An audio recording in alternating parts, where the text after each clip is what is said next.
Hello बच्चों, let's read the question. The question says, in any fission process, ratio of mass of daughter nucleus to mass of parent nucleus is option A less than 1, option B greater than 1, option C equal to 1 and option D depends on the mass of parent nucleus.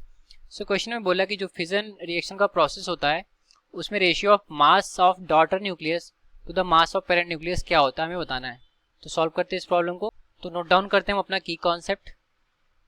तो की concept हमारा यहाँ पर किसके बारे में होगा, वो होगा फिजन रिएक्शन के बारे में. ठीक है, तो लिखेंगे इसको fission reaction.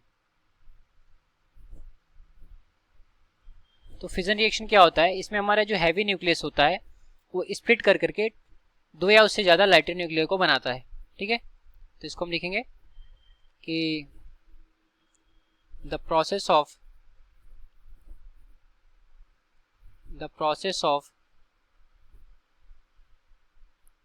splitting of heavy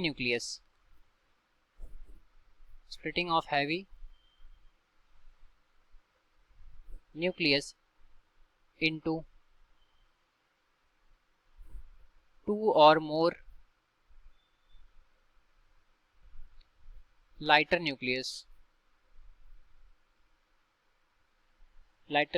is called as fission reaction.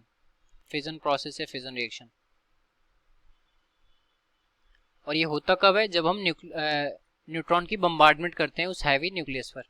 ठीक है, तो ये होता है हमारा फिजन रिएक्शन. अब इसमें हम देखते हैं कि जो क्वेश्चन पूछ रहा है इसके अकॉर्डिंग क्या होगा. तो जैसे कि हम देख रहे हैं कि हैवी न्यूक्लियस होता है हमारा पेरेंट एटम, और जो बनने वाला उससे एटम होता है दैट इज डॉटर न्यूक्लियस, वो हमारा लाइटर होता है. ठीक है, तो दोनों का हमें यहाँ पर रेशियो बोल रहा बताने के लिए. तो मास ऑफ डॉटर न्यूक्लियस और मास ऑफ पेरेंट न्यूक्लियस. तो मास ऑफ डॉटर हमारा ऊपर है, मास of daughter nucleus divided by mass of parent nucleus.